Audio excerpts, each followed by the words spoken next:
Ready to move in premium triplex villas at Bachapalli APR projects. కాపు ఉద్యమ నేత ముద్రగడ పద్మనాభం జనసేన నుంచి అంటే జనసేనకు సపోర్టివ్గా ఉంటారు, సలహాలు ఇచ్చారు పవన్ కళ్యాణ్ గారికి. అయితే ఇప్పుడు వైసీపీ వైపు మొగ్గు చూపుతున్నారు. దీన్ని ఏ విధంగా చూస్తారు? అసలు ముద్రగడ పద్మనాభం గారు కాపు జాతిని ఉద్ధరిస్తున్నారని చెప్పి కాపులు చాలామంది బయటగా టాక్ ఉంది, కానీ కాపులు అతను నమ్మడం మానేశారు. అతను ఎప్పుడైతే జగన్మోహన్ రెడ్డి స్వయంగా నేను కాపుల్ని బీసీలో చేర్చను అని 2019 ఎలక్షన్స్ అప్పుడు వెళ్ళినప్పుడు కూడా ఈయన వైసీపీగా సపోర్ట్ చేశారు. అలాంటి వ్యక్తిని కాపులు కానీ ఈ ముద్రగడ పద్మనాభం గారిని కానీ అప్పుడు 2019లో నమ్మారు. కానీ ఇప్పుడున్న టైంలో ముద్రగడ పద్మనాభం గారిని నమ్మే ప్రసక్తిలో కాపు జాతి కానీ కాపులు కానీ ఎవరు లేరు.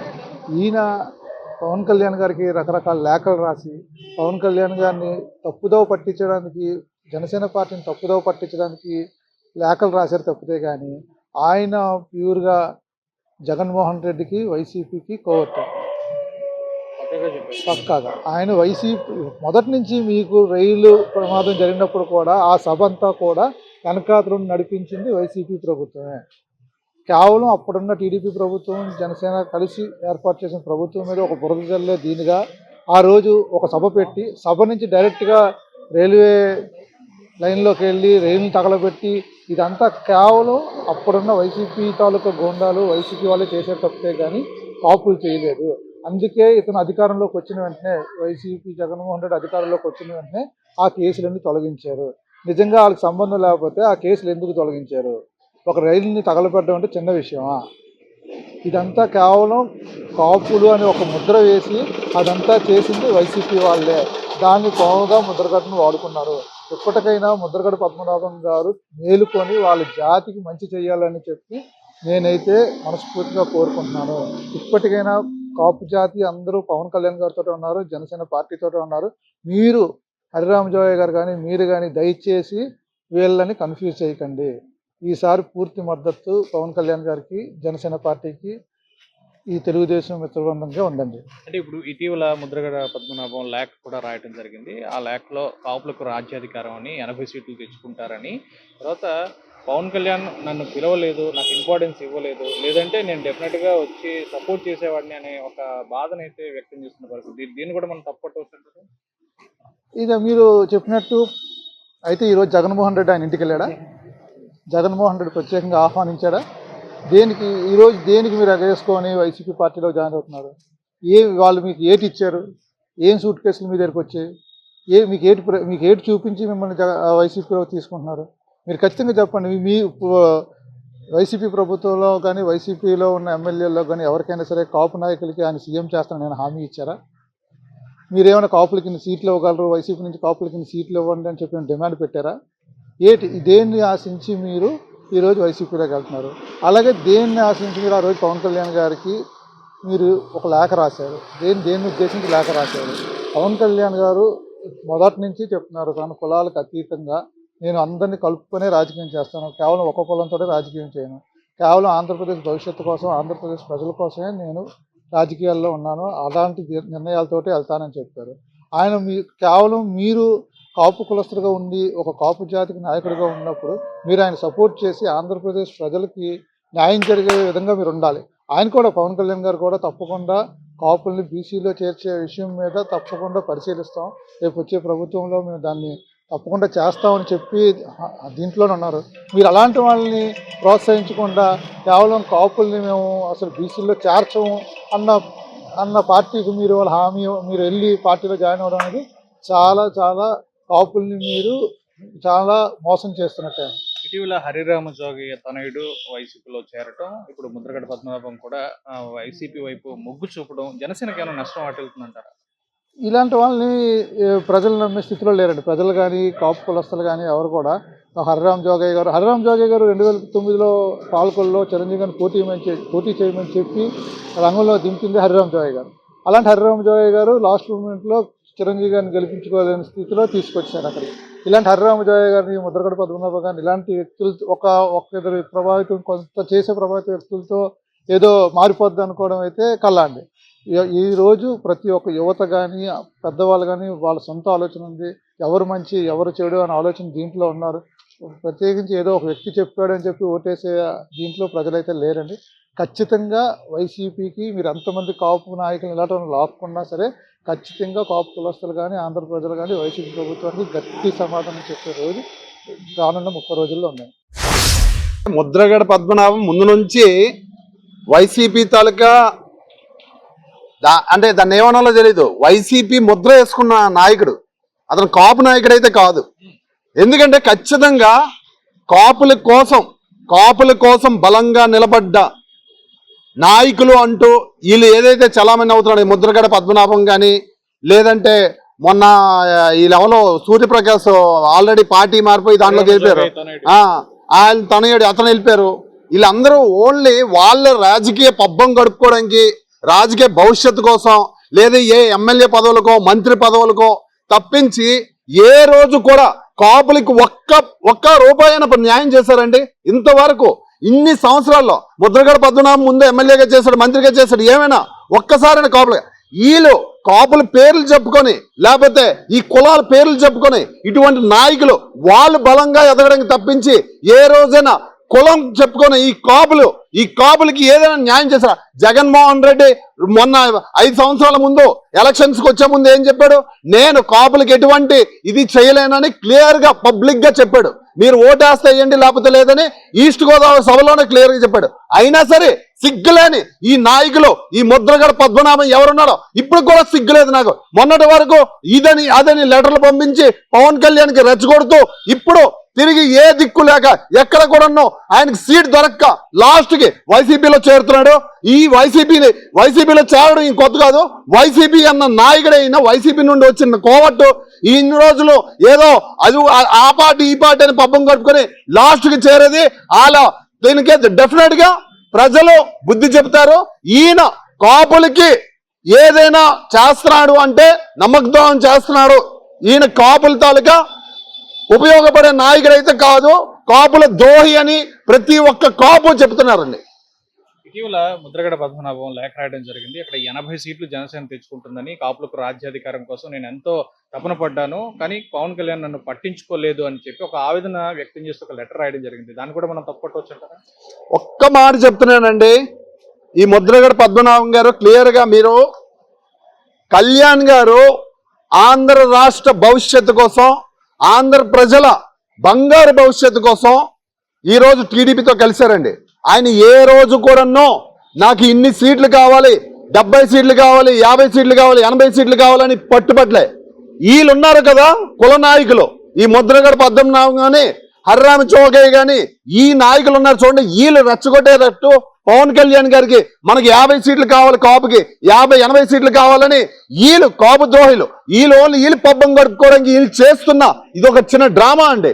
కళ్యాణ్ గారికి తెలుసు మన బలం ఏంటి, మనం నిల్చుంటే ఎన్ని స్థానాల్లో గెలగలం, మన క్యాడరు బూత్ లెవెల్లో ఏ లెవెల్లో ఉంది, ప్రజలుకి నాయకులు ఎంతవరకు ధనం పెట్టి ప్రజల్ని ఇది ఎవరైతే క్యాడర్ ఉన్నారో వాళ్ళు నడపగలరు, అవన్నీ చూసుకొని ఆ పారామీటర్స్ అన్ని చూసుకొని 24 సీట్లు తీసుకున్నారండి. వీళ్ళు ఓన్లీ రెచ్చగొట్టి పవన్ కళ్యాణ్ గారికి టీడీపీ నుండి దూరం చేయాలనే ప్రయత్నంలో ఈ 70-80 సీట్ల తాలూకా గేమ్ ఆడారు తప్పించి ఈయన కాపుల మీద ప్రేమతోనో పవన్ కళ్యాణ్ గారి ప్రేమతోనో వీళ్ళు చేసే పని అయితే కాదండి.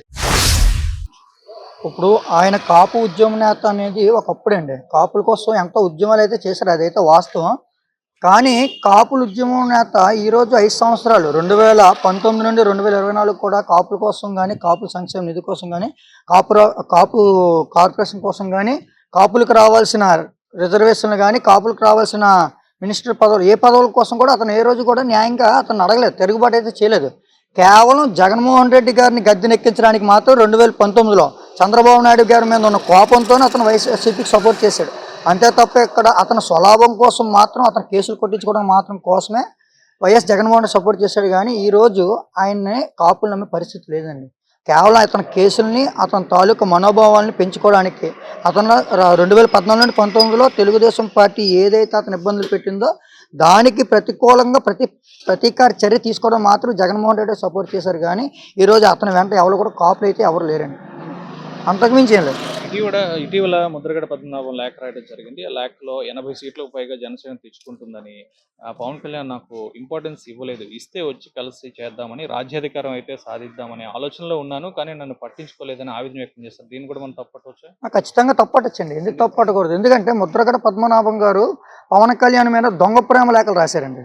ఈరోజు నిజంగా అతను స్టాండ్ తీసుకోవాలి, కాపుల్ని సీఎంగా చేయాలనుకుని ఉండుంటే ఈరోజు పవన్ కళ్యాణ్ గారిని పొత్తుని ఏకీభవించాలి. పవన్ కళ్యాణ్ గారు తప్పనిసరి పరిస్థితుల్లో ఇక్కడ ఏది కేవలం అతను ముఖ్యమంత్రి అయిపోదామని, ఇక్కడ జనసేన అధికారం తెచ్చేద్దామని రాలేదండి. ఈరోజు ప్రజలు బాగుపడలేదు. ఎక్కడ పడితే అక్కడ ఇబ్బందులు పడుతున్నారు, ఇక నోరెత్తున్నాడు, గొంతు నొక్కుతున్నారు. ఇవన్నీ పరిస్థితులు ఉన్నాయి. ప్రతిపక్ష నేత ఒకరు ఇబ్బందులు ఉన్నారంటే ఒక చెయ్యిని అతను ఏది ఆనందపడలేదండి. అతను వెన్నుదనంగా నిలబడి అరే ప్రతిపక్ష నేత మాజీ ముఖ్యమంత్రికి ఇలాగ అయినప్పుడు మనలాంటి వ్యక్తులు సంఘీభావం తెలపాలి, సపోర్ట్గా నిలవాలి. ఇది ప్రతీకార చర్య. రాజకీయం అనేది శాస్త్రం కాదండి, పదవులు కూడా శాస్త్రం కాదు. ఏదైనా రాజకీయం వచ్చిన తర్వాత సర్వీస్ చేయాలి. ఇప్పుడు నలుగురు మెచ్చినట్టు ఎవరైనా ప్రజలు కోరిన విధంగా మనం నడుచుకోవాలి. ఆ విధంగా నడుచుకోకుండా జగన్మోహన్ రెడ్డి గారు ప్రతీకార చర్యలు తీసుకోవడం, దానికి ఎలాంటి నాయకులు అందరూ కాపు ఉద్యమ నాయకులు అని చెప్పేసి మద్దతు అవ్వడం, కాపులందరూ కూడా జగన్మోహన్ రెడ్డి వెనకాతలు ఉన్నాం అని కరెక్ట్ కాదు. ఈరోజు పవన్ కళ్యాణ్ గారు ఒక మంచి నిర్ణయం తీసుకున్నారు. రాష్ట్రాన్ని అభివృద్ధి పదంలో నడపాలి, ప్రతీకార చర్యలు ఆగాలి, ఖచ్చితంగా ఇలాంటి రాక్షస పాలన అంతమొందించాలి. ఖచ్చితంగా ప్రజలకి రేపు పొద్దున ఆర్థికంగా రాష్ట్రం అప్పుల్లో కూరుకుపోయిందండి. ఈరోజు రాష్ట్రం అప్పుల్లో కూరుకుపోయినట్టు ఈరోజు కులాలు ఏంటండి? మనకి కులాలు కాదు కదా కావాల్సింది. ఖచ్చితంగా ఆంధ్రప్రదేశ్లో ఉన్న 6 కోట్ల మంది జనాభా కూడా ఈరోజు ఏకతాటిపైకి రావాలి. ఈరోజు పొత్తులు పెట్టుకున్న పవన్ కళ్యాణ్ గారికి పదవుల కొత్త కాదు, ఇది కాదండి. లాస్ట్ 2014 గెలిపించుకుని కూడా ఒక పదవి అడగలేదు ఆయన. ఇలాంటప్పుడు అతను నిజంగా కాపు ఉద్యమ నాయకుడు అయితే, కాపులు నిజంగా పవర్ షేరింగ్ అనుకుని ఉంటే ఈరోజు మిథున్ రెడ్డితో ఎలాగెళ్తాడండి జగన్మోహన్ రెడ్డి గారి దగ్గరికి? ఏ ముఖం పెట్టుకుని వెళ్ళాడు? ఈరోజు వైఎస్ఆర్సీపీలో చేరాడు కదా. ఏమంటే పవర్ షేరింగ్ అడిగాడా? కాపులకి మంత్రి పదవులు కావాలి కానీ కాపులకి ఇంత ఎమ్మెల్యే పదవులు కావాలని అడిగాడా? కేవలం ఇతను రాజకీయ లబ్ధి కోసం మాత్రం ఎవరిని కూడా ఎటువంటి కాపు నాయకులతో మీటింగ్ పెట్టకుండా అతను కేవలం పదవి ఆకాంక్షలు మాత్రం వెళ్ళాడండి. కాపు అగ్రనేతలు హరిరామ జోగయ్య, ముద్రగడ పద్మనాభం, అంటే హరిరామ జోగయ్య తనడు ఇటీవల వైసీపీలో చేరడం జరిగింది. ఇప్పుడు ముద్రగడ పద్మనాభం కూడా వైసీపీ మొగ్గు చూపుతున్నారు. దీనివల్ల జనసేనకి ఎటువంటి నష్టం ఉండబోదంటారు? ఎటువంటి ఇంపాక్ట్ కూడా లేదండి. ఇక్కడ కాపులు అనే నాయకులు అందరూ పెద్దన పాత్ర వహించాలి. నేను బీసీ నాయకుడినండి. ఇప్పుడు మేమే కాపుల్ని, ఇప్పుడు వాళ్ళందరూ 26% ఆఫ్ ఓట్ షేరింగ్ ఉన్న నాయకులందరూ ఒక ఏకతాటిపైకి వచ్చి ఒక పెద్దన్న నాయకత్వం వహించి మాలాంటి అందరికీ కూడా వెన్నుదనుగా నిలబడాలనుకో మేమే సపోర్ట్ చేస్తున్నామండి. ఈరోజు పవన్ కళ్యాణ్ గారు కానీ చంద్రబాబు నాయుడు కానీ పొత్తు పెట్టుకుంటూ వచ్చే నష్టం మాకే లేనప్పుడు మీ అందరికి ఎందుకు నష్టం వచ్చింది? ఈరోజు ఖచ్చితంగా మనం రాష్ట్రాన్ని అభివృద్ధి పదంలో నడిపించాలంటే మనం అందరం ఏకతాటిపైకి రావాలి. ఈరోజు హరిరామ జోగయ్య లాంటి వ్యక్తులు ఖచ్చితంగా లేఖలు రాస్తున్నారు, బాగానే ఉంది. అతను ఏంటంటే ఇది వాళ్ళ కొడుకుకి, సొంత కొడుక్కి చెప్పుకోలేకపోయాడండి. ఆయన చెప్పొచ్చు కదా, పవన్ కళ్యాణ్ వెంట నిలబడరా బాబు, ఏదో అవుతుంది. ఈరోజు మనకి ఎమ్మెల్యే పదవి కాదు, ఒక పదవి కాదు. ఈరోజు మనందరం కాపులందరూ ఒక తాటిపైకి వచ్చాం. పవన్ కళ్యాణ్ గారి మీద నాకు నిజంగా ప్రేమ ఉంది, మనందరం కూడా నిలబడాలని కొడుక్కి చెప్పాలని అతను ఈరోజు పవన్ కళ్యాణ్ గారికి ఏ విధంగా అండి దొంగలేఖలు రాస్తాడు? ఇవన్నీ అండి ఒకటే విషయం గుర్తుపెట్టుకోండి, వీళ్ళందరూ అయిపోయిందండి.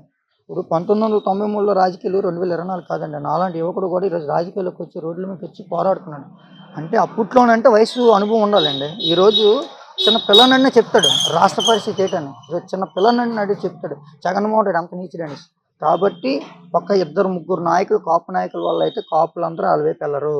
రానున్న రోజుల్లో ఇక్కడ అన్ని కులాలు, కేవలం కాపులే కాదు, అన్ని కులాలు కూడా తెలుగుదేశం, జనసేన పార్టీ, అలాగే బీజేపీ పార్టీకి మద్దతు కూడా అన్ని పార్టీలు ఏకతాటిపైకి రావాలని కోరుకుంటున్నారు. రానున్న రోజు ఇంకా ఏం పార్టీ కష్టం రావచ్చు.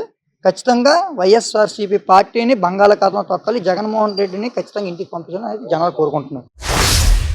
అంటే ఆయన స్వలాభం కోసం, లేకపోతే ఆయన యొక్క సెల్ఫ్ ఇంట్రెస్ట్ కోసం ఈరోజు కాపులు మొత్తాన్ని కూడా ఆయనకు నచ్చినట్టు వైసీపీ తాకట్టు పట్టే ప్రయత్నం చేస్తూ ఉన్నారు. మొన్నటి వరకు ఏమన్నారు, పవన్ కళ్యాణ్ గారు ఆయన దగ్గరకు వస్తే ఆయన సలహాలు సూచనలు ఇస్తానని అయితే చెప్పడం జరిగింది. అంటే ఈరోజు నేను సూటిగా ముద్రగడ గారిని ఇదే ప్రశ్నిస్తూ ఉన్నాను. ఏంటంటే జగన్మోహన్ రెడ్డి గారు ముద్రగడ గారిని కలిసి లేదా ముద్రగడ గారి ఇంటికి కానీ ఏమైనా వచ్చారా?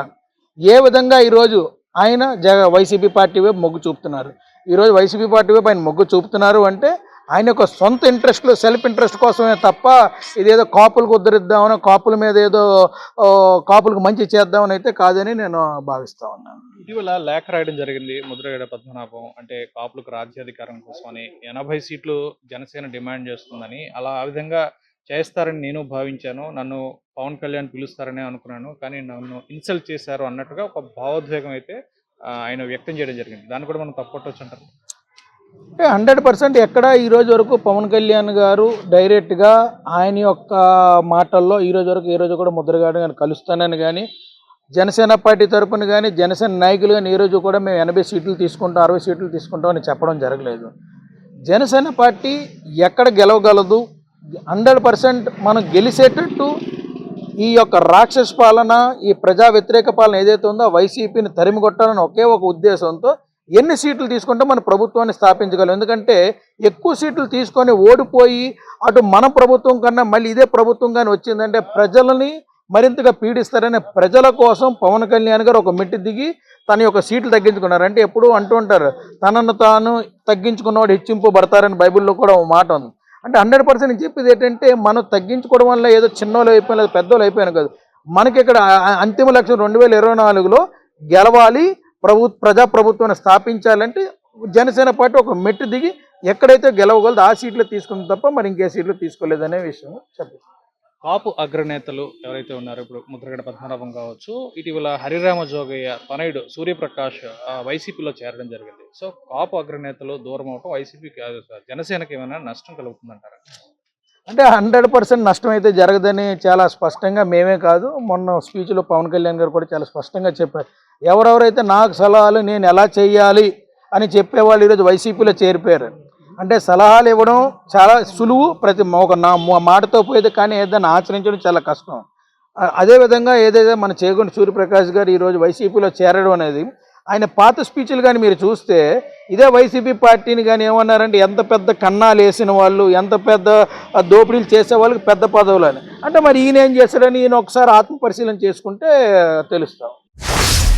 ఈరోజు ఏదైతే కాపు ఉద్యమ నేత మన ముద్రగడ పద్మనాభం గారు పెద్ద ఆయన ఒక ఆలోచన విధానంతో ముందుకు కొనసాగాలి. కానీ ఈరోజు ఏదైతే పవన్ కళ్యాణ్ గారు ఈ అరాచక పాలనకి వ్యతిరేకంగా ఆయన తీసుకున్న నిర్ణయం పెద్ద ఆయన ఆలోచించాలి. ఎందుకంటే ఈరోజు రాష్ట్ర ప్రభుత్వం ఏ విధంగా రాష్ట్రాన్ని అతలాకుతలం చేస్తుందో దాన్ని పరిగణలోకి తీసుకొని కేవలం ఈ పవన్ కళ్యాణ్ గారు ఇటువంటి డెసిజన్ తీసుకున్నారు. అది చాలామందికి అర్థమవుతుంది. కాబట్టి మాజీ మంత్రిగా, ఒక కాపు ఉద్యమ నేతగా మీ బాటలో ఎంతోమంది, మీరు చూపిస్తే మీ దారిలో వెళ్ళే వాళ్ళు ఎంతోమంది ఉన్నారు సార్. మీరు ఈ విధంగా మీరు ముందుకు వెళ్ళడం అనేది, వేరే పార్టీలో వైసీపీకి మొగ్గు చూపడం అనేది నిజంగా చాలామందికి అదొక తీవ్రమైన ఇబ్బందిగా గురవుతుందని చెప్తున్నాను. అంటే ఇప్పుడు ఇటీవల ముద్రగడ పద్మనాభం గారు లేఖ రాయడం జరిగింది జనసేన అధినేతకు. అంటే జనసేన 80 సీట్లు తెచ్చుకుంటుందని, రాజ్యాధికారం కూడా సాధించుకుంటుందని, ఆ దిశగా మేము కలిసి వెళ్దామని అనుకుంటున్నాము, కానీ పవన్ కళ్యాణ్ నన్ను అయితే ప్రిఫరెన్స్ ఇవ్వలేదు నాకు అని చెప్పేసి ఒక ఆవేదన వ్యక్తం చేస్తూ ఒక లెటర్ రాయడం జరిగింది. దీన్ని ఏ విధంగా చూడవచ్చు? ఈరోజు ముద్రగడ పద్మనాభం గారు పవన్ కళ్యాణ్ గారితో ఏ రోజు నడిచిన రోజు లేదండి. కాబట్టి అక్కడ ఏం జరుగుతుంది, ఆ గ్రౌండ్ లెవెల్లో ఏం జరుగుతుంది అనేది కొద్దిగా తెలియకపోవడం అనేది దీనికి కారణం అనుకుంటున్నాను. ఎందుకంటే ఏదైతే పార్టీ ముందు నడిపించాలనుకునేటప్పుడు, ఒక అరాచక పాలన ఎదురు తిరగాలనేటప్పుడు ఆయన అన్ని పరిగణలోకి తీసుకొని ఈరోజు దాన్ని తిప్పికొట్టడానికి కేవలం ఆయన తీసుకున్న డెసిషన్ రాష్ట్ర భవిష్యత్తు కోసం మాత్రమే తీసుకున్నది. దాన్ని ముద్రగడ పద్మనాభం పరిగణలోకి తీసుకొని ఆయన ఆలోచించాలండి పెద్దగా అని తెలియజేస్తాను. ఇప్పుడు ముద్రగడ పద్మనాభం కాపు ఉద్యమ నేత కావచ్చు, లేదంటే హరిరామ జోగయ్య కుమారుడు ఇటీవల వైసీపీలో చేరడం జరిగింది. సో కాపు ఉద్యమ నేతలైనా లేదంటే అగ్రనేతలైనా వీరు జనసేనకు దూరం కావటం జనసేనకు ఏమైనా నష్టం కలుగుతుందంటారు? ఈరోజు పవన్ కళ్యాణ్ గారు కులాలను కలిపే ఆలోచన విధానంతో పార్టీని ముందుకు నడిపిస్తున్నారండి. ఈరోజు ఒక కుల పెద్దలు ఎవరైతే ఉన్నారో వాళ్ళు వెళ్ళిపోవడం వల్ల ఈరోజు పార్టీ ఏ రోజు ఒక కులాన్ని నమ్ముకొని ముందుకు కొనసాగలేదు. కాబట్టి ఈరోజు పార్టీకి ఎటువంటి నష్టం జరగలేదు. ఎందుకంటే పవన్ కళ్యాణ్ గారు ఎన్నోసారి నేను రెల్లి కులస్తుడిని, నేను పలానా కులస్తుడిని, అన్ని కులాలను కలిపే విధానం ఆంధ్ర రాష్ట్రంలో ఏర్పడాలి అని చెప్పి ఒక ఓసీలు కానీ, బీసీలు కానీ, ఎస్సీ ఎస్టీ మైనారిటీలు కానీ అందరూ కూడా ఈరోజు జనసేనకు సపోర్ట్గా నిలబడ్డారండి. అత్యధికంగా యువత, ఈ కులాలకు అతీతంగా అత్యధికంగా యువత ఉన్నారు జనసేన పార్టీలో. ఈరోజు కేవలం ఒక ముగ్గురు పెద్ద వ్యక్తులు బయటికి వెళ్తున్నందుకు పార్టీకి ఎటువంటి నష్టం, నిజంగా నష్టం జరిగి వాటిల్లుతుందంటే పవన్ కళ్యాణ్ గారు ఆ రోజు మనం ఏదైతే తాడేపల్లిగూడెంలో మాట్లాడేటప్పుడు ఈ సలహా సూచనలు వద్దనేది వాళ్ళని ఉద్దేశించి కాదండి. ఆయన మాట్లాడేది ఈ రాష్ట్ర భవిష్యత్తు కోసం ఆలోచించారు. కాబట్టి అత్యధికంగా ఒక కమ్యూనిటీకి చెందిన జనసేన పార్టీ కాదు కాబట్టి ఇది ఎటువంటి నష్టం అనేది చేయకూడదండి. ఆయన ఎప్పుడు పవన్ కళ్యాణ్ గారు వెంట ఉన్నాను అనేసి ముసుగులో దొంగ అండి ఆయన ఎప్పుడు వైసీపీయే. కానీ ఏదో ఒక రాయి అన్నది విసిరారు, నేను జనసేనలోకి వస్తాను అన్నదే మాట. కానీ ఆయన ఎప్పుడు వైసీపీయే.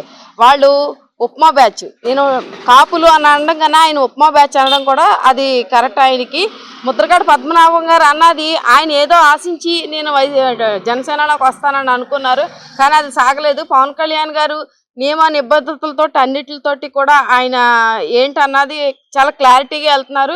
కానీ ఆయన ఏదో ఆశించి పార్టీలోకి అయితే వస్తానని చెప్పారు, కానీ పవన్ కళ్యాణ్ గారు దాన్ని తిరస్కరించడంతో ఆయన వెనుకం చేసి మళ్ళీ ఏ గూటికి ఉన్నవాడు ఆ గూటికే చేరుకోవడం జరిగిందండి. ఇప్పుడు ఇటీవల లేఖ కూడా రాయడం జరిగింది పవన్ కళ్యాణ్కు. అంటే జనసేన 80 సీట్లు తెచ్చుకుంటుంది, రాజ్యాధికారం దిశగా కలిసి పనిచేద్దామని అనుకున్నాము, కానీ ఆయన నాకు ఏనాడు ప్రిఫరెన్స్ ఇవ్వలేదు, ఆయన నాకు పిలవనే లేదు, పిలిస్తే నేను వచ్చి జాయిన్ అయ్యి కలిసి వెళ్దాం అనుకున్నాను, ఏదైనా రాజ్యాధికారం దిశగా వెళ్దామని అనుకునే ఆలోచనలు ఉన్నాయి, కానీ ఆయన నాకు ప్రిఫరెన్స్ ఇవ్వలేదని చెప్పి ఆవేదన వ్యక్తం చేస్తున్న పరిస్థితి కూడా మనం లేఖలో చూడొచ్చు. దీన్ని కూడా మనం తప్పట్టవచ్చా? సార్, నేను ఉన్నాను అని అన్నది 2019లోను వీళ్ళందరూ ఎందుకు వెనక రాలేదు? ఇప్పుడు ప్రతి ఒక్కళ్ళు కూడాను 80 సీట్లు తీసుకుంటే బాగుంటుంది, 90 సీట్లు తీసుకుంటే బాగుంటుంది, లేదంటే 170 అయితే 175 మనమే పోటీ చేస్తే బాగుంటుంది అనుకున్న వాళ్ళు సార్ ఆ రోజున పవన్ కళ్యాణ్ గారు వెంట వీళ్ళందరూ ఎందుకు రాలేదు? వచ్చిండుంటే ఈ రోజు నాడు మనం ఇంకొకళ్ళ దగ్గరికి వెళ్ళి మీరు మేము కలిపి వెళ్తాం అన్నదైతే వచ్చి ఉండేది కాదు కదండి. ఆ రోజే కానీ మేము మీ వెంటే ఉన్నాము, పవన్ కళ్యాణ్ గారు మేము మీతోనే ఉన్నామని చెప్పుకుంటే పవన్ కళ్యాణ్ గారు ఇంతలా తక్కువ సీట్లు తీసుకుని ఈరోజు మీ అందరి చేత మాట్లాడిపించుకునే రోజు అయితే వచ్చి ఉండేది కాదండి. ఇప్పుడు కాపు సామాజిక వర్గం అగ్రనేతలుగా ఉన్న ముద్రగడ పద్మనాభం కావచ్చు, లేదంటే హరిరామ జోగయ్య కావచ్చు, ఆయన కుమారుడు కూడా ఇటీవల వైసీపీలో చేరడం జరిగింది. సో కాపు అగ్రనేతలు దూరం అవటం జనసేనకు ఏమైనా నష్టం వాటిల్తుందా? ఏమీ లేదండి. ఇప్పుడు ఎంతోమంది ఉన్న దాంట్లోనూ ఇప్పుడు అంటే సముద్రంలోనూ ఒక రాయి వేస్తే ఎంత ఎలా ఉంటుందో అలాంటిది కొంతమంది వెళ్ళిపోవడంతో జనసేనకి ఏమీ అన్నది తగ్గదండి. పవన్ కళ్యాణ్ గారు వెంట మేమెవరం కూడా ఒకటండి. మేము ఇంత ఖర్చు పెట్టుకుని ఇన్ని రూపాయలు డబ్బులు ఖర్చు పెట్టి ప్రతిదీ పెట్రోల్ కొట్టించుకుని అన్నీ కొట్టించుకుని మేము ఏది ఆశించుకోకుండా పవన్ కళ్యాణ్ గారు వెంటనే మేము నడుస్తున్నాం. అలాంటిది వీళ్ళు ఆశించి పనిచేస్తున్నారు. మీరు ఒకటే మీరు మీడియాలో చూసుంటారు, ఎవరైనా సరే కార్యకర్త బయటకు వచ్చి పవన్ కళ్యాణ్ గారు మాకు అన్యాయం చేశారు, మేము ఈ పార్టీలో ఉండవు అనేసి అయితే ఏ కార్యకర్త అయితే కూడా చెప్పలేదండి. వీళ్ళు ఏదో ఆశించి వచ్చిన వాళ్ళు కాబట్టే పవన్ కళ్యాణ్ గారు అలాంటి నిర్ణయం తీసుకున్న దాన్ని బట్టి మేము వెళ్ళిపోతాం అని చెప్పేసి వాళ్ళు వెళ్ళిపోయినంత మాత్రాన మాకేం నష్టం లేదండి. మా అన్నయ్య వెంట మేము అందరం ఉన్నాం, ఆయనకి మేము సపోర్ట్గా ఉంటాము. ఇప్పుడు కాకపోయినా 2029లో అయినా సరే ఆయన్ని మేము సీఎంగా చూసుకుంటాం. ఆయన ఆత్మగౌరవం నిలబెట్టే విధంగా ఈ 2024లో ఆయన ఎక్కడ ఏ క్యాండిడేట్ని నిలబెడితే ఆ క్యాండిడేట్ని మేము గెలిపించి తీరుతామండి. అసలు ముద్రగడ పద్మనాభం గారు కాపు ఉద్యమ నేత అనేకంటే కుల ద్రోహి అండి. కాపు కుల ద్రోహి ఆయన. ఇప్పుడే కాదు, ఎప్పటి నుంచో కులాన్ని అడ్డు పెట్టుకునే బతికాడు ఇప్పటి వరకు. ఆ రోజు కాపు ఉద్యమం అనేసి ఆ రోజు వైఎస్ జగన్మోహన్ రెడ్డి గారు ఆధ్వర్యంలోనే రైలు తగలబెట్టించాడు. అప్పుడు కులానికి మచ్చ తెచ్చాడు, కాడి మధ్యలో వదిలేశాడు, కాపు కులం కాడి మధ్యలో వదిలేశాడు. ఈయనకి రాయబారాలు కుదరలేదు. జనసేన పవన్ కళ్యాణ్ గారు ఈయన దగ్గరికి రావాలా, వాడెవడో చిన్న బుడ్డ రెడ్డిని ఒకరిని పంపితే ఈయన వెళ్ళిపోతాడు, పార్టీలో జాయిన్ అయిపోతాడు. కాపు కులానికి ఎప్పుడు మచ్చ తెచ్చిన వాడే కానీ కాపు నాయకుడు అయితే కాదండి. ఆయన కుల ద్రోహి మా లెక్కలో. ఇటీవల ఒక లేఖ రాయడం కూడా జరిగింది జనసేన అధినేత పవన్ కళ్యాణ్కు. పవన్ కళ్యాణ్ 80 సీట్లు సాధిస్తారని అనుకున్నాం, కాపు రాజ్యాధికారం దిశగా అడుగులు వేద్దామని అనుకున్నాము, కలిసి పనిచేద్దామని అనుకున్నాను, కానీ పవన్ కళ్యాణ్ ఏనాడు నన్ను పిలవలేదు, నన్ను వచ్చి కలుస్తారు అనుకున్నాను, ప్రిఫరెన్స్ కూడా ఇవ్వలేదు, తుప్పుపట్టిన ఇనువునా నేను అని చెప్పి ఒక ఆవేదన వ్యక్తం చేస్తూ ఒక లెటర్ కూడా రాయడం జరిగింది. దీన్ని కూడా మనం తప్పట్టొచ్చా? ఆ లేఖలన్నీ ఉప్మా లేఖలు సార్, అవి పెద్ద పరిగణనలు తీసుకోక్కర్లేదు. ఎందుకంటే ఉప్మా పెట్టిన అభిమానంతో రాయించిన లేఖలు. ఈయన కూడా రాయడు, ఒక లేఖ సంతకం పెడతాడు. ఈయన కళ్ళు మూసుకుని సంతకం పెడతాడు, ఆ కళ్ళు కూడా పూర్తిగా కనపడవు ఆయనకి, అందుకని సంతకం పెడతాడు. ఇంకోటి ఏంటంటే ఆయన 80 సీట్లు ఇచ్చాం 90 సీట్లు ఇచ్చామంటే ఎవరు ఆయన బీఎస్పీతో కూడా పొట్టు పెట్టుకున్నాడు 2019లో. ఎవరు ఆయన నమ్మల. ఆయన కష్టపడి చెమట వచ్చి కౌలు రైతులకు ఇచ్చినప్పుడు నీ ఊరు పక్కకు వచ్చాడు కదా, నువ్వు వెళ్ళావు ఎప్పుడైనా? మా కులం అని నిన్ను ఎవరు పిలుస్తారు? నీ కులంలోంచి ఒకటి బయటకు వచ్చినప్పుడు నువ్వు వెళ్ళాలా? మమ్మల్ని అందరినీ పిలిచారండి పవన్ కళ్యాణ్ గారు? ఈ నాయకులను అందరినీ పిలిచారా? పిలరు. నీవు సమాజానికి ఏమైనా చెయ్యాలనుకుంటే నీ అంతటా నువ్వు వెళ్తావు, నిన్ను ఎవడో పిలవడు. కానీ నీకేంటి, నీకు సమాజం మీద ఇంత కూడా ఉండదు. నీవు వ్యక్తిగతం, నీకో సీటు, నీ కొడుకో సీటు, నువ్వు చెప్పిన వాళ్ళు అందరికీ సీటు ఇచ్చేస్తే పవన్ కళ్యాణ్ గారు చాలా గొప్పవాడు. లేకపోతే పవన్ కళ్యాణ్ కులం ద్రోహి. నువ్వు అసలైన కుల ద్రోహివి. అది సార్. కాపు సామాజిక వర్గం నేతలుగా ఉన్న ముద్రగడ పద్మనాభం కావచ్చు, లేదంటే హరిరామ జోగయ్య కుమారుడు ఇటీవల సూర్యప్రకాష్ వైసీపీలో చేరడం జరిగింది. సో కాపు అగ్రనేతలు వైసీపీ వైపు మొగ్గు చూపడం, ఇప్పుడు జనసేనను వదిలేయటం నష్టం జరుగుతుందంటారా జనసేన? జనసేనలోంచి ఒక కార్యకర్త కూడా బయటకు వెళ్ళరు సార్. ఈ నాయకులు అని చెప్పుకునే వీళ్ళు ఉన్నారు చూసారండి, కులాన్ని నమ్ముకునే వాళ్ళు. సూర్యప్రకాష్ గారు కావచ్చు, ఈయన పద్మనాభం గారు కావచ్చు. యువతల పార్టీలో ఎమ్మెల్యే సీట్లు, ఎంపీ సీట్లు కావాలి. అవతల వార్డు ప్రెసిడెంట్ కూడా ఇస్తామని కూడా హామీ లేదు, అయినా వెళ్ళిపోతారు. ఎందుకంటే వాళ్ళు తెర వెనుక చాలా జరిగినాయి. దీంట్లో రకరకాల ప్రలోభాలకు లోన్ కావచ్చు, లోన్ అయ్యే అన్నారు. కానీ వాళ్ళతోటి కులం నుంచి ఎవరు వెళ్ళరండి. కాపులే కాదు, వేరే అభిమానులు కూడా ఎవరు వెళ్ళరు. ఈయన వెనకాల 10 మంది కూడా, నిన్న మొన్న ప్రెస్ మీట్ పెడితే 10 మంది కూడా లేరు. అవి కూడా పండుతలకాయలు. ఇంక ఇంత మర్యాద దక్కుతుందనే వచ్చారు తప్ప వాళ్ళు కూడా మనస్ఫూర్తిగా రారు. రేపు పొద్దున ఆయన ఇంట్లో ఆయన ఓటే ఆయనకి ఎగురు నిలబడతాయి. ఆల్రెడీ పిఠాపురంలో ప్రజారాజ్యంలో ఈయన నిలబడినప్పుడు తెలిసిపోయింది ఈయన ఎంత గొప్పడో. ఇప్పుడు రెండోసారి ఓడిపోవడానికి సిద్ధంగా ఉన్నాడో అది 100% ఖచ్చితంగా అదే జరుగుతుంది. ఇది కాపు కుల ద్రోహి. ఇంకొకసారి చెప్తున్నాను, కులాన్ని అడ్డమెట్టుకుని బతికిన ఆయన.